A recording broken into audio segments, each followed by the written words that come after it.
Yeah, I thought we would review a little bit about the so-called disconnected letters of the Quran, right? The huruf muqtaḍat. Um, Last week we looked at Surah 31. I don't know if you want to bring the file up so the audience can see this. The opening of Surah 31, opening Alif Lam Mim, right? And then the literal translation would be, those are the letters, right? Tilka ayatul kitabi. I point out this is a literal translation, those, tilka, which is the plural, right, of dhalika. So for those of you who don't know, in Arabic, right, every child knows there's hadu wa dhalika, this and that, right? And this word is that, not this.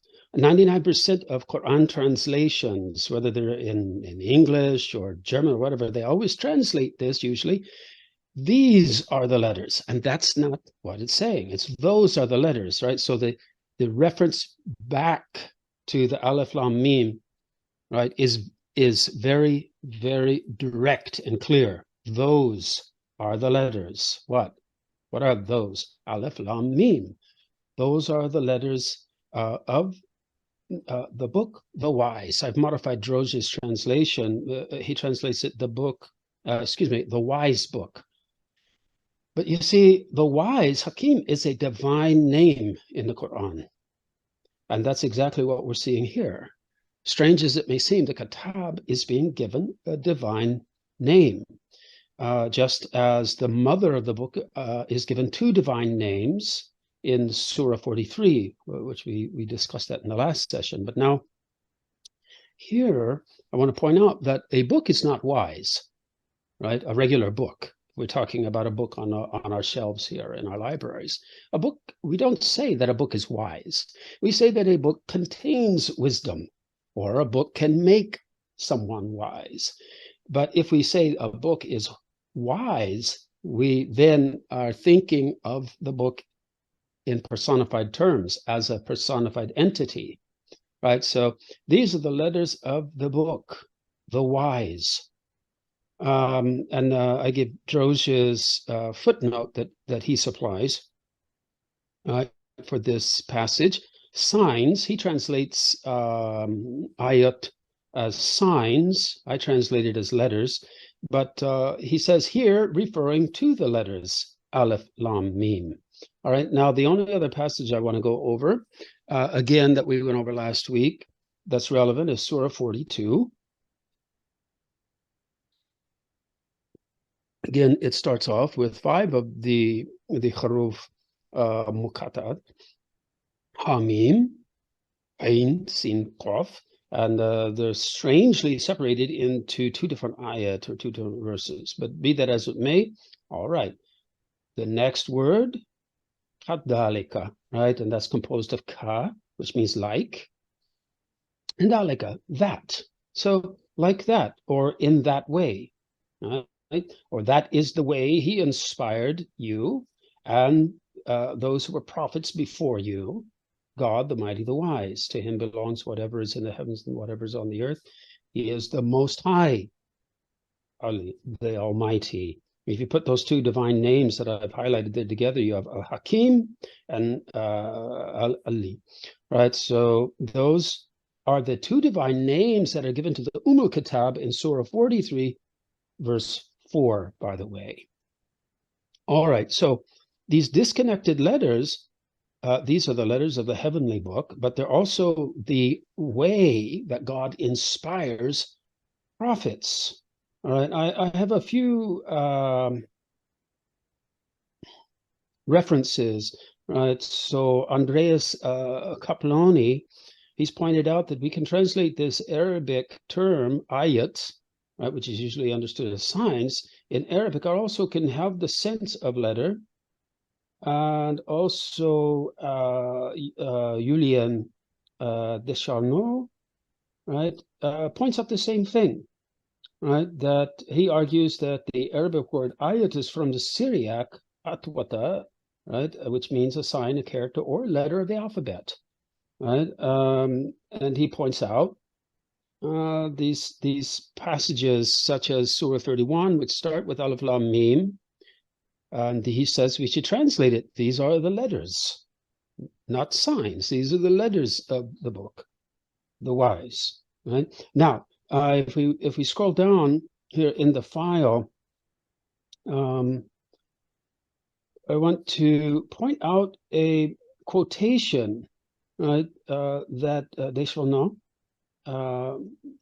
has highlighted. This is from a late 6th century Syriac text, right, called The Cause of the Foundation of the Schools.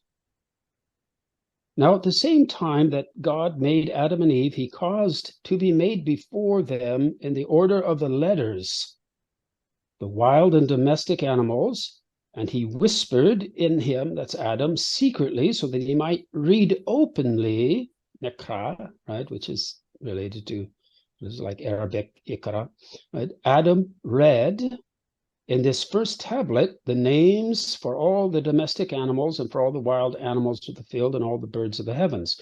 Everything Adam called each living soul, that was their name. Because he repeated these unwritten letters well in the composition of exact names, he, God, then introduced his school to the Garden of Eden, and there he taught him the laws and the judgments.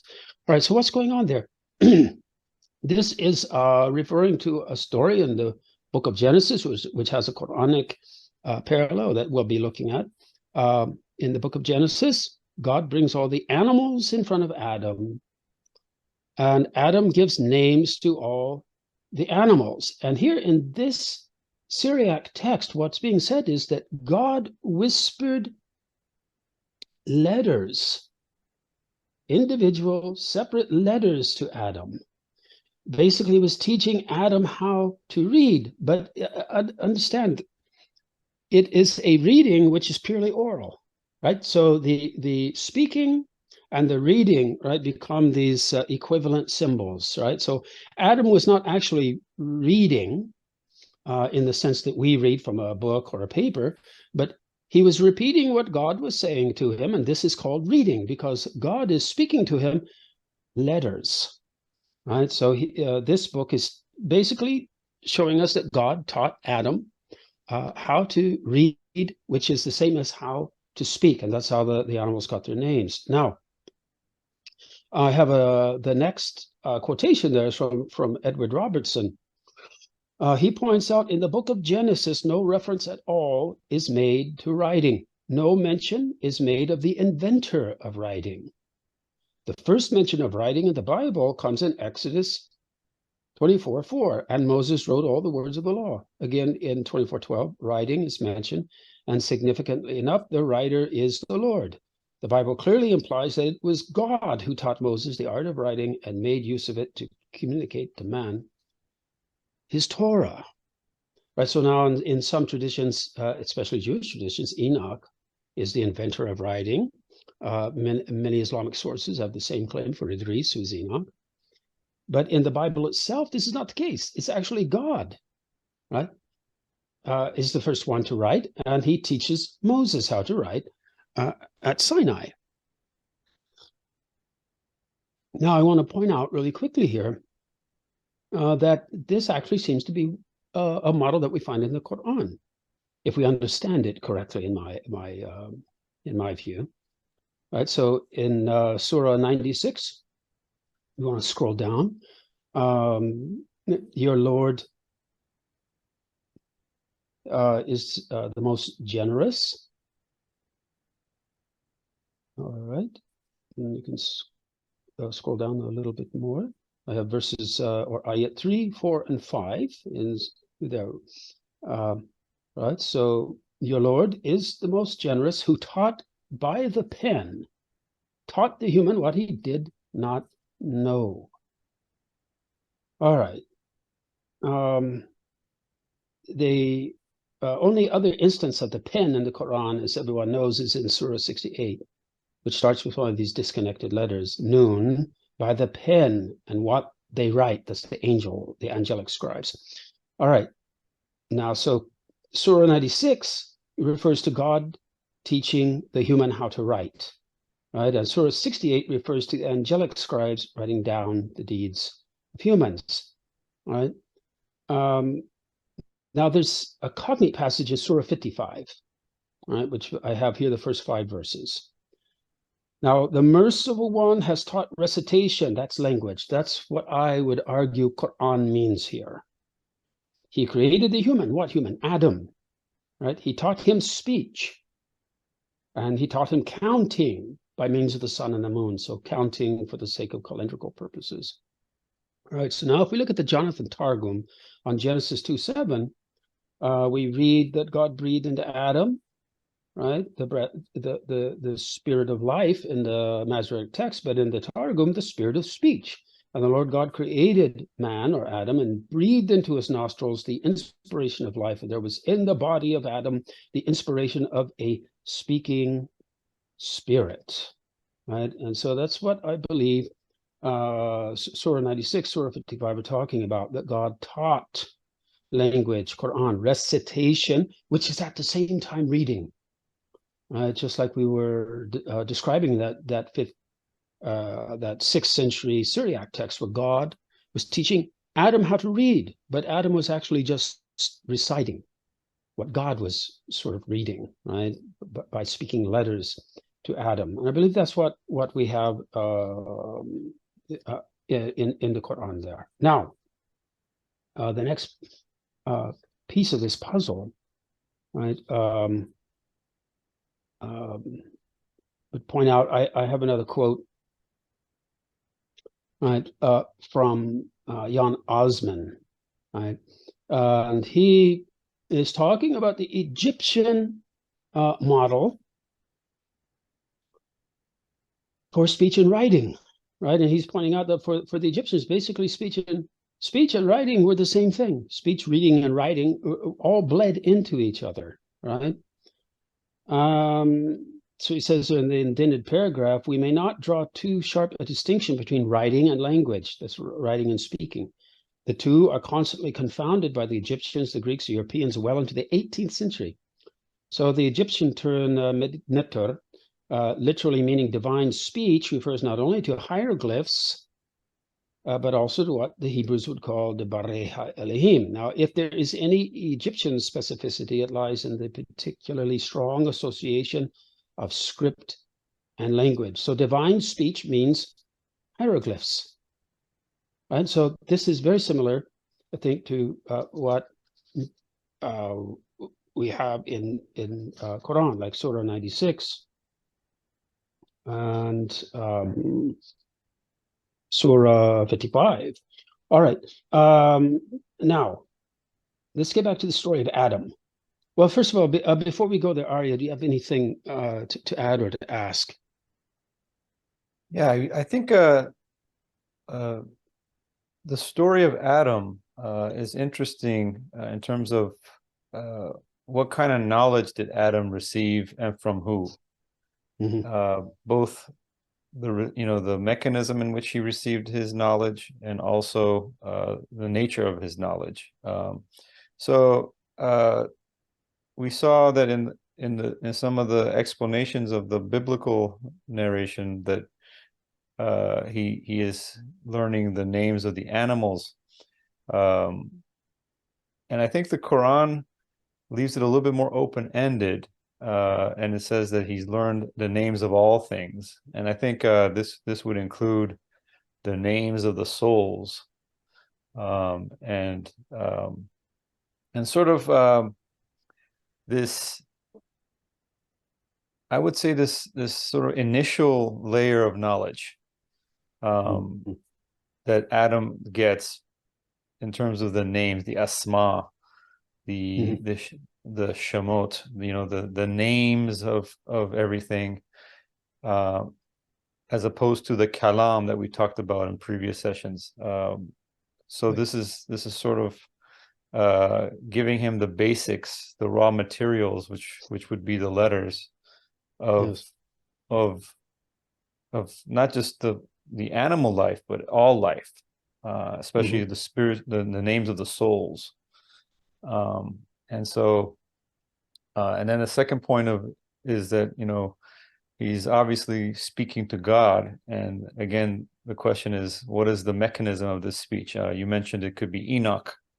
And I tend to agree with that, that Enoch, or Idris meaning the one who teaches, the one who teaches language, because teaching and learning is happening through the medium of language, and also the teaching of reading and writing. And so I think it would make sense to me that Adam is interacting with a medium such as Enoch.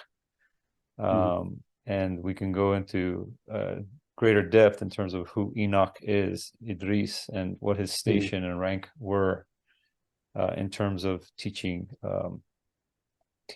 Adam. And the last point I wanted to make was this final verse that you had shown. Let me see if I could bring it up. It says that, and breathed into his nostrils the inspiration of life, and there was in the body of Adam the inspiration of the speaking spirit. The Hebrew word here is very powerful. Memela leruch. Yes. It's almost as if memela is not, it's not words. It's inspiration. It's almost like murmurings. It's something different than the written text that we typically are used to hearing. So memela itself is a very powerful distinguishing term here, to talk about the spirit, how the spirit is being transferred through these ideas in the pre-literal form. So this is almost like this is a form that is not yet in sort of pen and ink, the way we're used to accustomed thinking about writing. Yeah, but by the way, I see that my printer switched around, right? The order that should be Laruch, should be the first word. So yes. Right. Yeah, so different texts are going to have different scenarios, of course. Now, what's interesting is that in Genesis, as I mentioned, Genesis says that Adam gave the names to all the animals, whereas in Surah Baqarah, in the second surah of the Qur'an, the story there says that God taught the names to Adam. Well, now, if you notice, in that 6th century Syriac text, it actually agrees with the Quranic scenario, because it has God whisper the letters of the names of the animals into Adam's ear, and then Adam speaks them, right? And so this is something, but right, there's more to the picture here, right? And we'll get to that now. If we go down here to this Genesis Rabbah 1:10. All right, so this is the Genesis Rabbah, so a rabbinic text, commentary, right, on the story in Genesis about Adam giving the names to the animals. All right, so what do we have here? Rabbi Acha said, when the Holy One, blessed be he, came to create Adam, he took counsel with the ministering angels, saying to them, let us make man. What will be the nature of this man? They inquired. His wisdom will exceed yours, he answered. What did the Lord do? He brought the animals, beasts and birds before them, and asked the angels what should be the name, or that is, what is the name of this? But they did not know of this, and they did not know. Then he paraded them before Adam and asked him, what is the name of this? An ox. And of this a camel, and of this an ass, and of this a horse. Thus it is written, man gave the names to all the cattle, or all the animals. Notice here that actually it's not saying that Adam assigned the names or created the names and gave them to the animals, because God asks him, what is the name of this animal? As if the name already exists. But now let's continue reading here, which I have highlighted in the yellow. And you, what is your name? He said, Adam, for I am made from the earth. And I, that's God, what is my name? Adam said to him, well, it is fitting or beautiful that you are called Adonai, because you are Adon, right, the Lord, to all creatures, right? So now here, Adam gives the names not only to all animals, but to himself and to God, right? And so now we have here, I think, a good parallel to the version in Surah Baqarah, where, as you pointed out, it says that God taught Adam all the names, right? So just not the animal. So why does it the Quran tell us, well, all the names of what?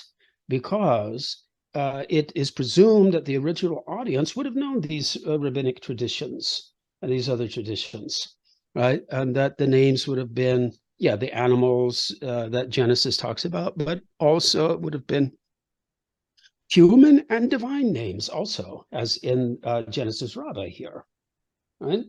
Uh, so it's quite extraordinary. But now, what I want to do is tie things together. Why did I start off reviewing the disconnected letters in the Quran? And the Quran says that this is how, by these disconnected letters, this is how God inspires the prophets. My argument would be, my suggestion would be that the clue lies in that 6th century Syriac text where God says into Adam's ear the individual letters. And God teaches Adam, if you read more of the text, God teaches Adam how to play around with these letters and arrange them in different sequences to form words. And so God is teaching Adam in this way, and this, I believe, is what the Quran is saying in relation to the disconnected letters. Just as God whispered into Adam's ear the letters, and this is a form of reading and speaking. So this is how God works with prophets. Adam being a prophet, of course, in Islam, right? He bestows these individual letters, which the prophet then, right, has to put in the proper sequences, right, to form words and then form discourses. All right, what do you think about that, Aria? Yeah, I mean, I think that makes a lot of sense. That the letters and meaning in its primordial state are not discrete, but once they traverse into the plane of space and time, and once we get into a pedagogical teaching and learning mode, well, then Right. being able to make it discrete and break it down becomes important. But this is sort of the conversation between analysis and synthesis. For our Yes. learning to become complete, we have to be able to first break things down letter by letter, which sort of the letters in the beginning are sort of pointing to that, and then Yes. to put it back into context. And the one thing I wanted to emphasize here is that how important it is to have a living speaker of the language, so that these texts were not meant to be understood only in a detached way, that you have to have an embodied vessel or vehicle of the spoken word in order to better understand the meanings that are being communicated. So you can see even from the story that there's an interaction happening between Adam and the Lord, and there's sort of this question and answer, almost like this Socratic method that's taking place, where he is going from lower, I don't want to use the word lower beings, but I would say more immediate beings to all the way up to the divine names. And there's also sort of this hint here that you're going to know the divine names through knowing yourself, right? Because the human being, in this case Adam, is made in the image of God. Right. Yes, and also to go back there, yes, as I said, God breathes or whispers into Adam's ears the various letters, right? And then this is what God does to Moses also, right? According to what we've been saying. So in the Bible, it's apparently God who is the inventor of writing, and he gives it to humankind at the time of Moses, at the time of the Matan Torah, the giving of the Torah, right? And so I believe that in the Quran, the model there is that the Prophet of Islam, right, gets the same whispering from God in the form of these disconnected letters, which the Prophet then, under inspiration, right, uses to rearrange them, put them together, then form sentences and discourses, right, which are called surahs, right? All right, and notice too that in Genesis, God brings the animals in front of Adam, and Adam gives them the names. Whereas in Genesis Rabbah, the midrashic or rabbinic commentary, it introduces a debate between God and the angels. Now, this debate between God and the angels is present in the Quranic parallel in Surah Baqarah that we've been talking about, where God taught Adam all the names. That does have the same story as in Genesis Rabbah. So again, the original audience of the Quran would have known these types of traditions, rabbinic traditions, right? And so then they would have known, oh yes, the names, God taught Adam all the names. Sure, the names of the animals, the names of humans, and the names of God, right? So I think that would probably wrap things up on this story of Adam. Now, I thought we could transition to a little bit of lettrism to extend this and talk about the first letter of the Torah. Right. So there in the file, which starts with the bet or bet of Genesis 1:1.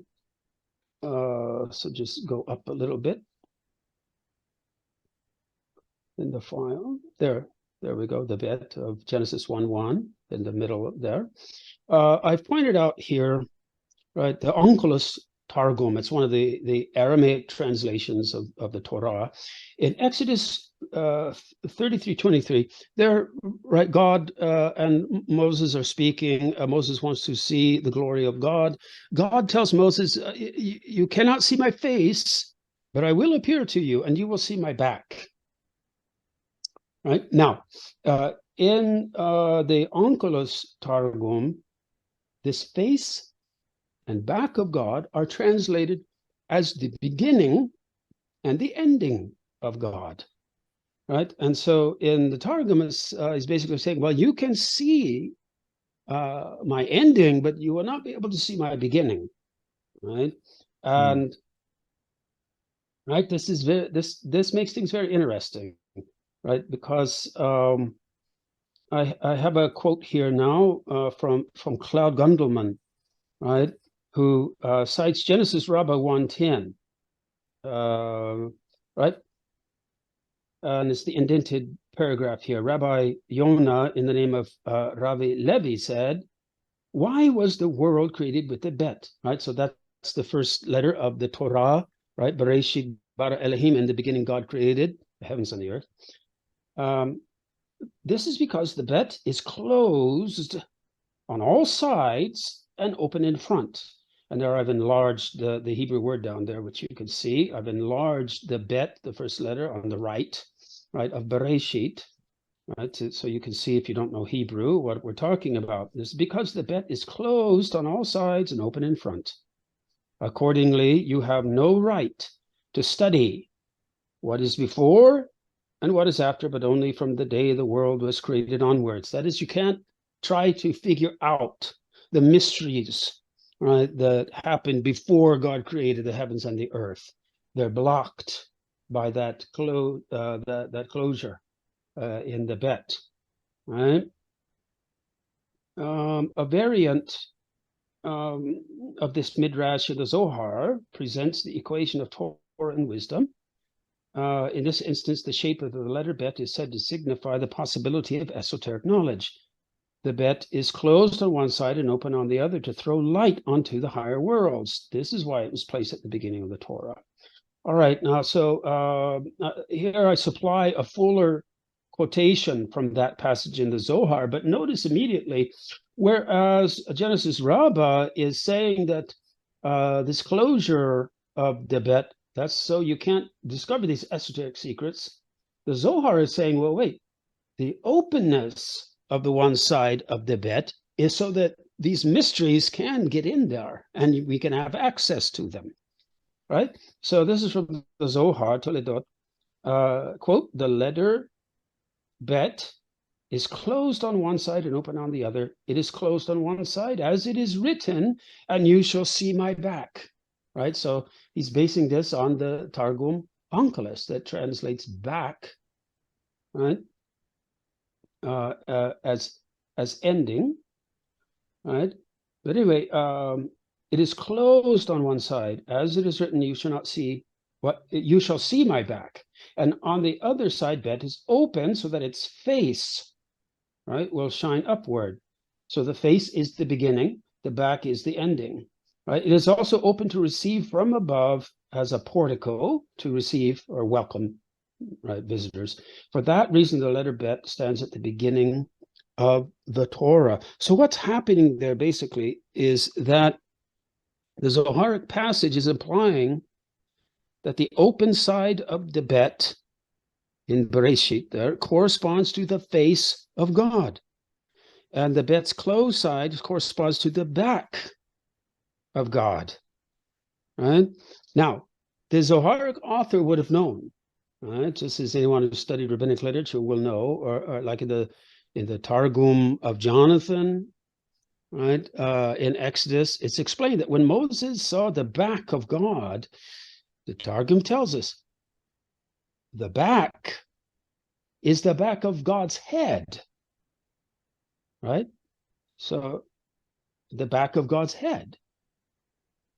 And the Targum explains that God tells Moses, you'll see the back of my head when I pass by you, and you will see the knot of my phylactery, right? So yes, in Judaism, right, there's this metaphor of God. He prays, so he dons a phylactery, and of course you have to tie it off in the back and create a knot.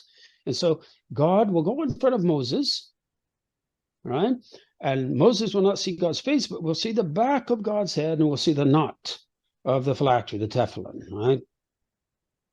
So what's the Zohar's author thinking of then when he is implying that in Bereshit, the first line of the Torah, the beit, it's closed to represent the back of God and is open to represent the face of God? Well, first of all, it's implying that God created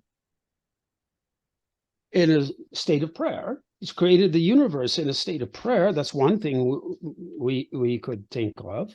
But let's wait a minute. Bereshit. What is the word reshit? The literal meaning of reshit in Hebrew is head. Yes. Right?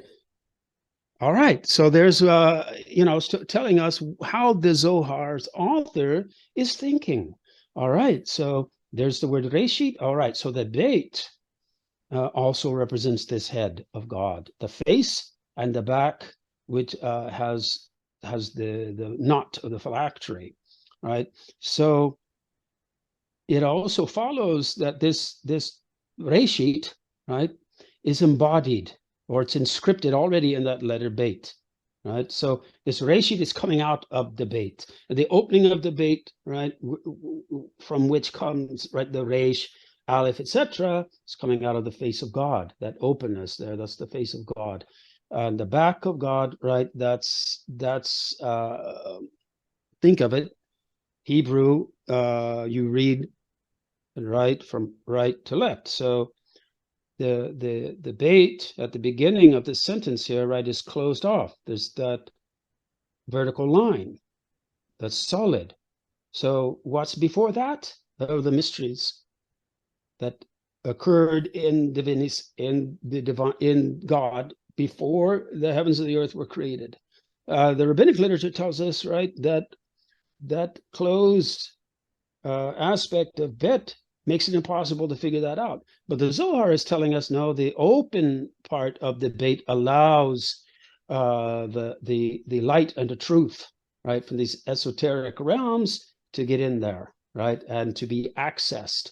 Because everything that comes out of that face, so that opening of the bet, which is the face of God, is the whole history of the universe, right? God creates the heavens and the earth. The whole history of the universe, the whole Torah, all the way to the end of Deuteronomy, which ends with the word Israel, so the letter Lamed, the whole history of the universe is coming out of this opening of the bait, or the bet. All right, so let's think about this. That's, I think, one of the mysteries, right, of the first letter of the Torah, the Beit, right? So now my question to you, Aria, is do you have anything to say or ask about that before we move on and discuss the fact that the first letter of the Quran corresponds to the Beit, that is the Ba, the second letter of the Arabic alphabet? Yeah, I was going to mention that the way the scribes of the Torah made this letter noticeably bigger. Yes. Was to draw our attention to the significance of the shape of the letter and also the size of the letter, and to look at the letters as symbols, as what I would like to say, like mathematical symbols, not just phonetic markers. And I don't think it's a coincidence. I mean, I definitely know it's not a coincidence that you look at the first word of the Torah, the first word of the Gospels, the first word of the Qur'an. It is being highly emphasized that this letter, the alphabet, the second letter of the Aleph Beit of the alphabet, is important to think about in these esoteric ways. And then the other thing that I was reminded of was, when we look at the shape of the Beit in Arabic versus Hebrew, they both have this opening, but the opening of the Arabic Beit is vertical, and the opening of the Hebrew one is horizontal, which, when you take it together,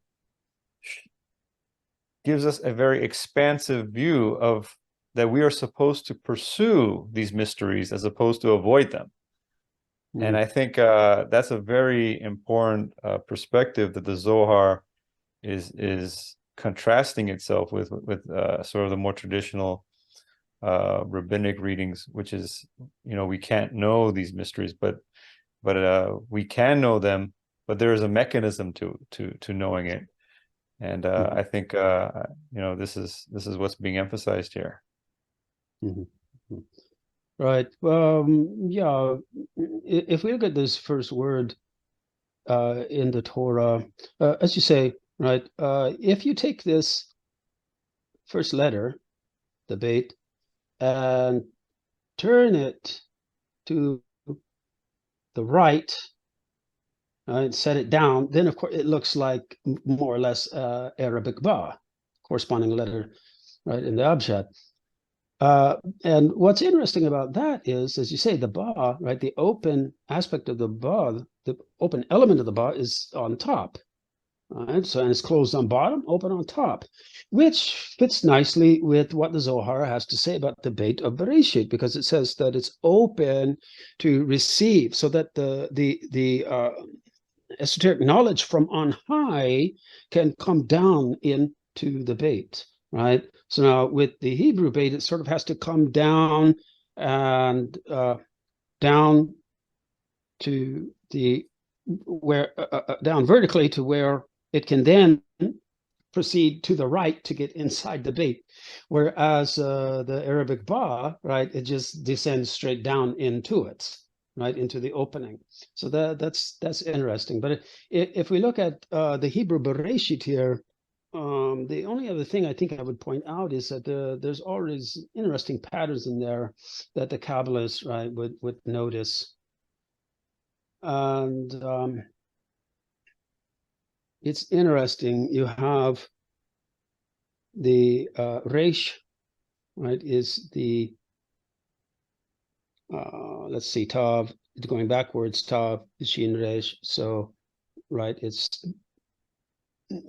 well, what I'm pointing out is if you skip every letter, every one letter, right? So skip the bait, you have the Resh. Skip the Aleph, you have Shin. Skip the Yod, you have Tav. All right, so that's the last three letters of the Hebrew alphabet, Resh, Shin, Tav. Right, and that's there are a lot of esoteric mysteries, right, that one could derive from this. I won't go into that topic, right? But just to point out that there's a lot that one can do with this, and it's just also interesting, right, that the Torah doesn't begin with the first letter, the abjad of the alphabet, but with the second, right? And so it's as if it's implying that the universe is created not at the beginning, right? We think of past, present, and future, right? So Aleph, right? Then Beit, Gimel, all of these later letters we could correlate with the future, right? Whereas the present we could probably correlate with the Aleph, maybe. I mean, there's many ways we could do that. But my basic point here is that the beginning of the universe begins in the future, right? So there's a lot of oddities, a lot of deep mysteries we can extract from this paration. But anyway, let's go back to the Qur'an. Well, before we go there, I should point out, right, that according to, and you can close the file, there's really nothing more on there, unless you want to go down, scroll down. I do have one more illustration there pertaining to the Quran, the Basmala and Surah 96. Mm-hmm. But I point out that according to rabbinic tradition, right, it points out that the Torah begins with the second letter of the alphabet, the Hebrew alphabet, Bit. But at Mount Sinai, when God gave the Torah, when God spoke it, it begins, the 10 words, the 10 Devarim, the 10 commandments begins with the letter Aleph, from Anuki, from I. I am the Lord your God, right? And so the rabbinic tradition explains that that was the reward to the letter Aleph, right? That you can't have it to start the universe, to start the Torah, but it will be the beginning of the Matan Torah, that's Sinai. All right. All right. So let's go to the Basmala, right? I sort of suspect the Basmala is probably the earliest revelation in Islam. But be that as it may, so Bismillah ar-Rahman ar-Rahim, in the name of God, or God's name, the compassionate, merciful one. That's how I understand it, at least.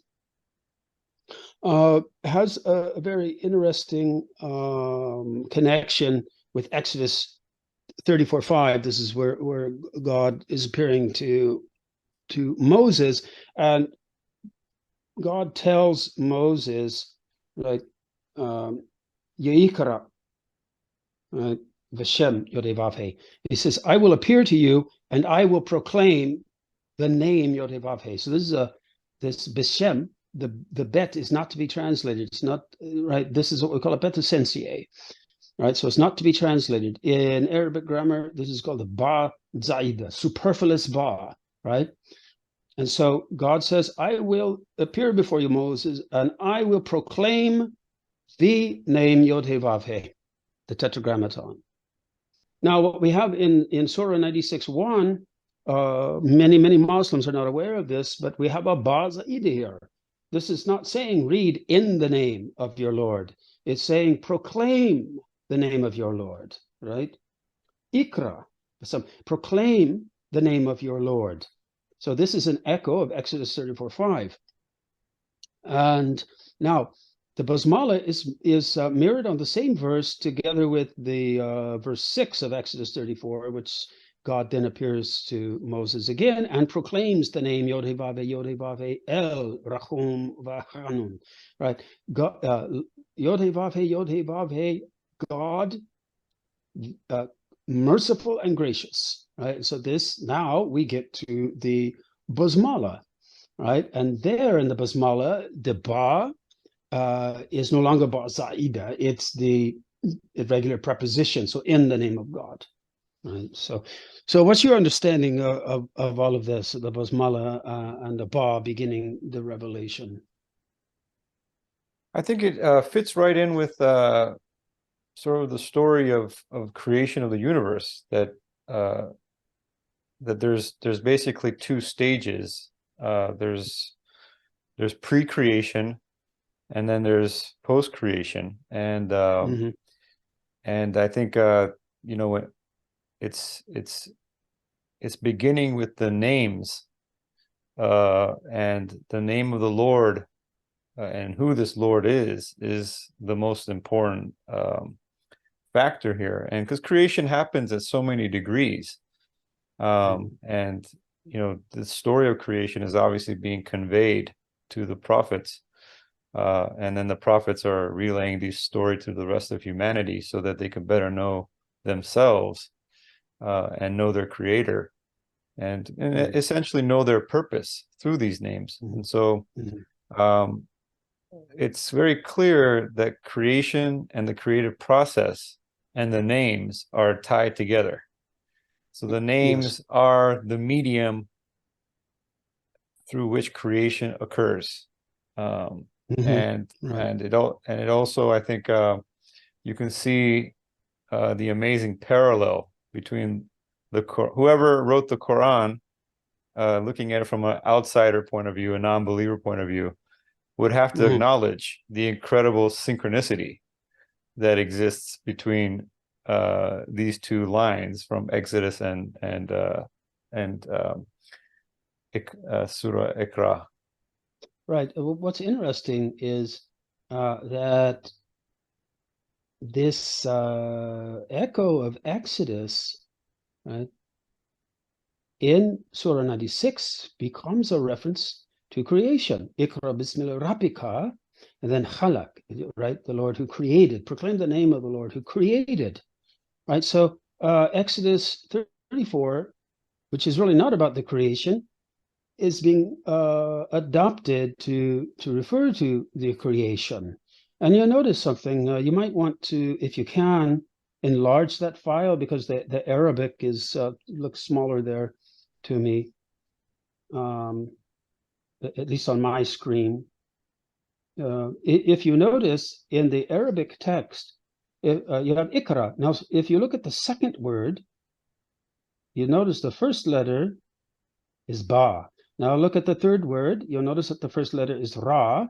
Now, if you look at the fourth word, you notice that the first letter is alif. But anyway, so if you abstract those three letters, you get an acronym bara, right? Which correspond to the three letters in Hebrew for bara, created, from Bereshit bara Elohim. Right? And then notice that the immediately following word is khalaq, which is how you say bara in Arabic. So what is this like? This is like if you take these letters out, these individual letters, it's like you're decomposing the word into disconnected letters. Right. Right. So the disconnected letters are the genesis, if you will, the molding material from which the words, right, are then formed, right? So it's pretty amazing. One can say, well, that's a coincidence, but even if it is, it's a pretty amazing one, that you have an encryption. And we do know, right? Scholars who work in this field do know that ancient literature, right? There was a scribal technique of bilingual encryptions, such as we find here. So there's also another interesting connection here. yes, When you look at the Arabic rendition, Be'esm, it's Ba, Aleph, and really here, this letter here is really the Shin of Hebrew, and Mem. that's right. So you have the three mother letters in the Sefer Yetzirah, right? You have Yes. you have Beit, Aleph, Shin, and Mem, which were, in the Sefer Yetzirah, it talks about these are the three mother letters of emanation and creation, or formation, I should say. And then so you have this incredible code that's being sort of compressed here. And yes. because normally the Bismillah, you don't see the Aleph in it the way you see it here. Right. But here you're seeing both that this proclamation that's being made is in relation to the Creator and how He creates through the letters. Yeah, and I would say that all right, so I translate this ikra as proclaim, because that's how we translate the Hebrew cognate in Exodus 34:5, right? So vayikra, right? Proclaim. God says, I will proclaim my name, Yod He Vav He, right? And so in Arabic as in Syriac, the cognate verb, right, can mean read or recite, right, as if you're reciting a written text. But because it's it's echoing Exodus 34:5 and the Hebrew cognate, there must be a Hebrew valence also to the Arabic here. And so that's why I say, like in Surah 55, when it says that God taught the human, that's Adam, when God taught the human the Qur'an, that it means it taught Adam how to speak, how to proclaim, how to talk. Right. And implicit in there, of course, would be, right, like the concept of revelation and then the sense of the Quran as a revelation. Yes. But it's also fundamentally, I think, at the base, really saying it's God has taught Adam how to speak, because that's what sets humans apart from other creatures, according to Genesis. Yeah, and you had earlier that the purpose of speech is not just to speak, but to learn and understand, which is where the word bina and bayan sort of come into play. Because the couple of verses after this says that the purpose of speech is to know and to learn. To learn what? To learn the Lord, to learn the higher purpose, to learn about God.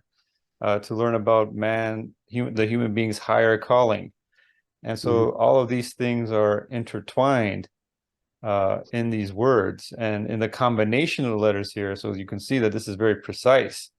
And obviously, when you're talking about the verse in Exodus and the verse in Surah Iqra, you're talking about what, a 2,000-year gap? Something like that. Or even more than that. So it's like, whoever is stringing these letters together knows sort of the combination, the password, if you will, to the divine gateways. Right.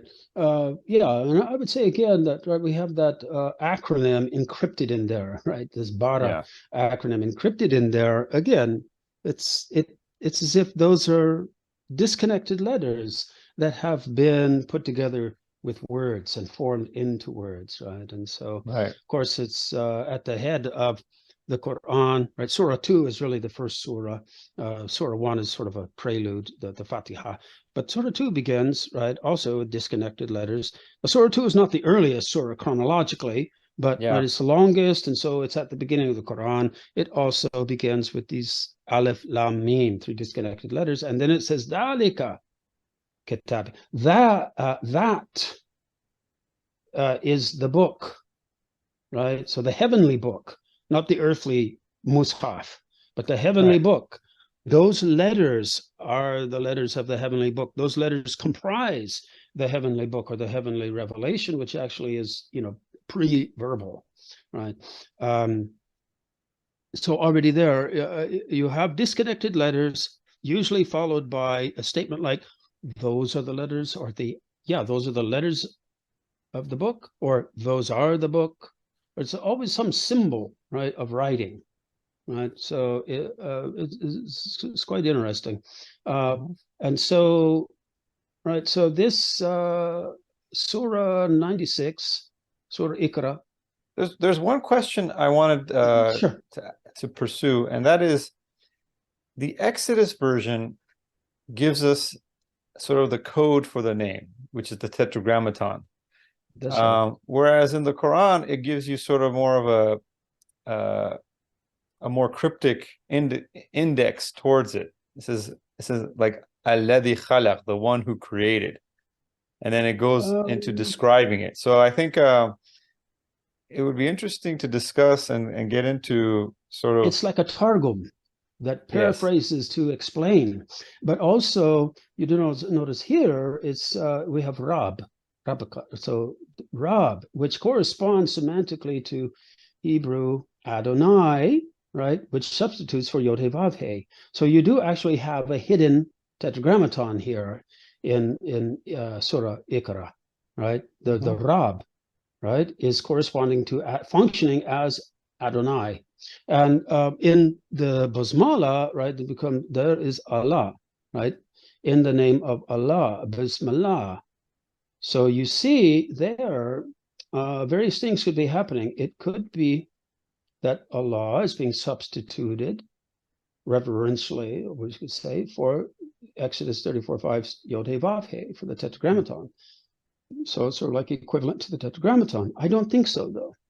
Because, as I say, Exodus 34:6, the next verse is when God does appear and proclaim Yod He Vav He El, the short form for Elohim, El. And that's right, the Hebrew cognate for Arabic Allah. So I think what's happening is that the Basmala is then saying, all right, in the name, right, and then skips the Yod He Vav He and uses El. And then says Ar-Rahman.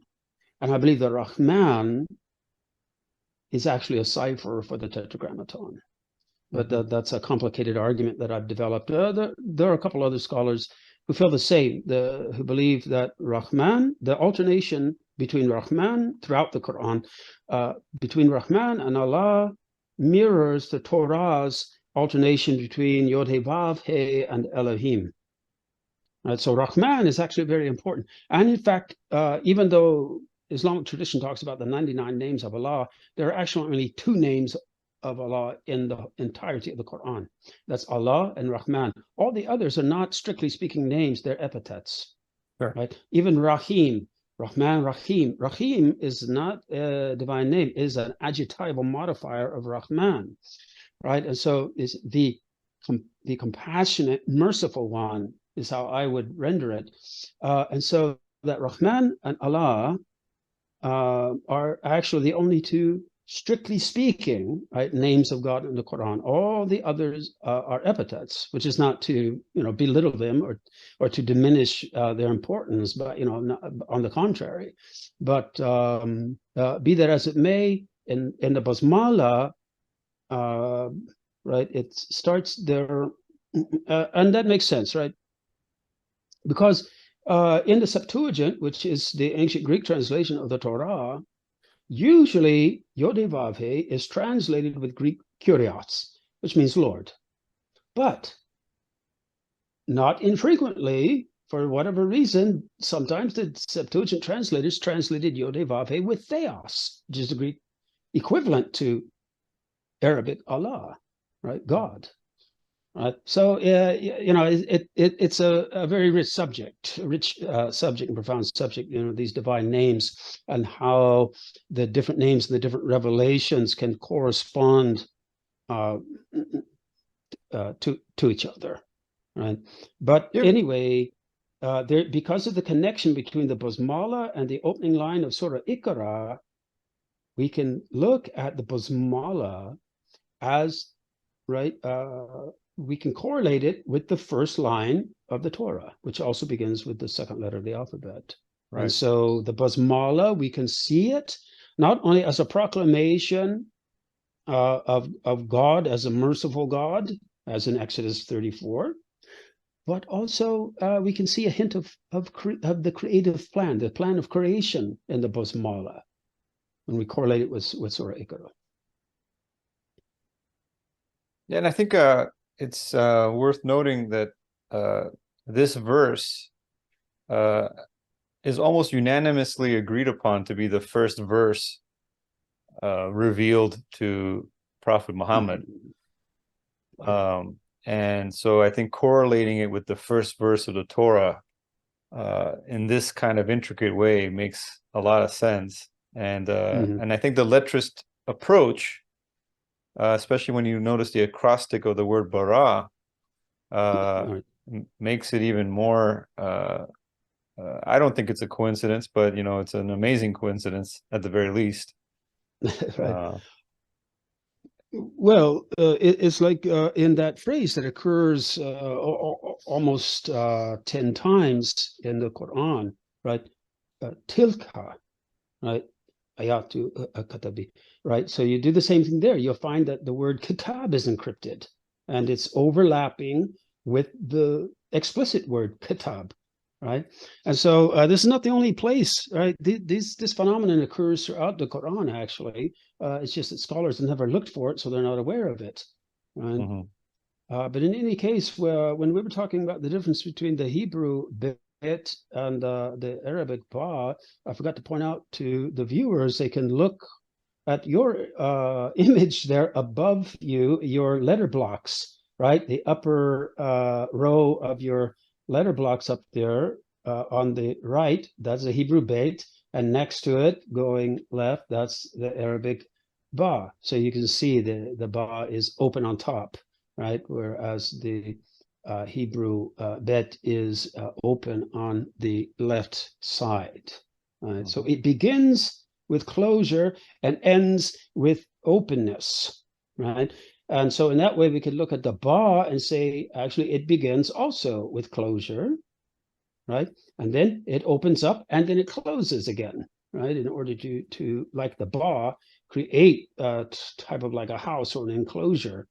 The beit in Hebrew is usually thought of associated with the noun bet, house, beit for house, is like a house structure. But the ba in Arabic sort of doesn't work because there's no roof, right? You only have a foundation, you have a floor and the two walls, the two sides, right? But again, this is just the vicissitudes, right, that occur orthographically between the different languages. Yeah, and as we delve deeper into sort of the different characteristics of the letters, I think these discussions will become even more fruitful, given that the shape of the letter has changed over time. The name of the letter has remained somewhat consistent. The numeric value is definitely more consistent. So you can kind of start to discuss the more critical issue, which is what are the stable features of creation and what are the variable aspects? Because we clearly see that in creation. There's a stability and there's also variation. So we have to grapple with the issue of change and stability, and sort of come to an understanding of what's the stable foundation of creation and what are the things that change. Right. And yes, and but not to forget, which I almost did, when this subject comes up, invariably the point is made, of course, that in Arabic, especially the Sufis and the masters of the science of the letters, always point out that the nukta, the point, you see that little dot beneath the letter ba, right? Everything comes from that. Yes. All the letters, the entire universe, everything originates from that dot. Can you tell us a little bit more about some Islamic traditions that make that point? Yeah, there's the very famous one that that talks about where Imam Ali is talking about the Qur'an itself, and he says that all of the Qur'an is in the Fatiha, and all of the Fatiha is in the Bismillah Rahman Rahim, which is the first line that begins every chapter. And then he says, and all of the Bismillah Rahman Rahim is in the Ba.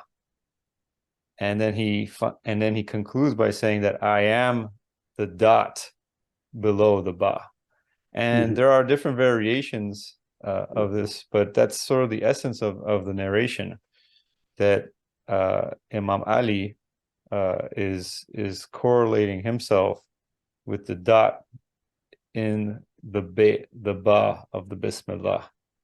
You notice in a Torah scroll, the bait in Bereshit, right, the first letter of the Torah, the dot is inside, right, the bait, not on the side or the bottom, but inside, right? So this is as if it's in the womb, right? And that dot is the source of everything that then comes thereafter. The Kabbalist authority Gikatilla, Joseph Gikatilla, right, developed an entire teaching of mystical Kabbalistic interpretations of all the cantillation marks, of all the dots, right, for the vowelizations, right, of the Hebrew letters. So it's not only do the Kabbalists have interpretations, mystical interpretations of the letters of the Hebrew alphabet, they have mystical interpretations for all the dots, right, above, below, to the sides, so it gets quite profound, quite enigmatic as well. But the basmala also, one other point occurs to me, pointing out that I think at least the finished Quranic text does have this intentional concern with numerical patterns, right? So we know the basmala is at the head of 113 of the 114 surahs or chapters of the Quran, right? As famously missing, right, from the beginning of the 9th surah, right? But in surah, the 27th surah, the Naml, the one about Suleiman and the ants, there is a basmala within the body of the surah. In the story of Suleiman, and he sends a letter or an epistle to the Queen of Sheba, and it begins with a basmala, Bismillah Rahman Rahim. So it turns out that there are 114 basmalas in the Quran, if you count them that way. 113 at the headings, and the one that's missing, right, is hidden there within the body of the surah, Surah 27. Right, so there's obviously, I think, a numerical concern, preoccupation, right, with numbers, right, in the Quran, and that's just one macro structural example. And what's also interesting is that the one chapter that doesn't have the Bismillah at the beginning, the first word that it starts with is there you go, is bara, which is, that's right, as we've been talking about, is almost an echo back to creation itself, but it's never translated that way. Looking at it, comparatively, Semitic linguistics comparatively, some experts would argue that actually that word is cognate, right, to the Hebrew word bara, right? So, that would make a lot of sense. Yeah, that's pretty amazing. And I believe, I may be mistaken, but I believe it's Ibn Arabi, but it may be a different Sufi, but in one of the earliest Sufi treatises on the letter symbolism in the Quran, that's actually pointed out. Pointed out that this word that begins Surah 9, the only one without the basmala, begins right with the letter Ba, right? Which is interesting.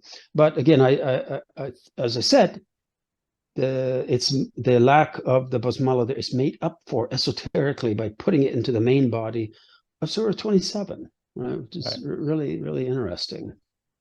Yeah. And so again, there's this numerical concern, and and I realize one has to be very careful with all this numerology, because one can really get carried away with it. But there are some examples such as that one, I think, which are pretty credible, pretty plausible, just as is the fact that rahmat, the noun for mercy in that form, occurs 57 times in the Quran, right, which is half of 114, right? So that is another example. And I mean, it's perilous to go overboard and find too many of these types of patterns, but some of them, I think, are pretty plausible, pretty convincing on the prima facie. Yeah. And I think it's important to, I think what we've been talking about this whole time is that there's a very empirically sound way of approaching this topic, so you don't drift off into non-empirical types of understandings. And I think having this connected to, I mean, something that's always been emphasized is that there's a person, there's an embodied aspect to this language. And so having a person who knows this and is from God and represents God would be one way in which you can sort of prevent some of those deviations from happening. Right, be guided by the tradition. Right. There's it's one point that in Judaism, when it comes to halakha, right, which is a Jewish counterpart to what would be called Sharia in Islam, you don't halakha is never based on, let's say, like gematria, right? You can't base halakha on gematria. In fact, Pirkei Avot, right, this famous tractate in the Talmud, one of the rabbis of old says that gematria, right, that is these numerical values of letters, this is like the dessert of a meal. It's not the main course, it's a dessert. And you can't live on a dessert alone. You have to be grounded, right? Right, in the main course. And so that's also pointing out simultaneously the danger and also the positive aspects of these esoteric traditions, right? It's like a good dessert, which is good as long as you have the main course beforehand, right? You never start with the dessert, right? Unless you're like me, you have some sugar problem and you have, you eat sugar, you got to eat something afterwards to balance it off. But normal people, you eat the main course first, then you got to have your dessert after, and that's the gematria, that's the esoteric elements. Is also the case in Islam, according to my understanding, that Sharia is never based on these esoteric insights like gematria as well. So there's actually the same principle. Nothing is based on gematria in Sharia. Nothing is based in gematria in halakha, right? And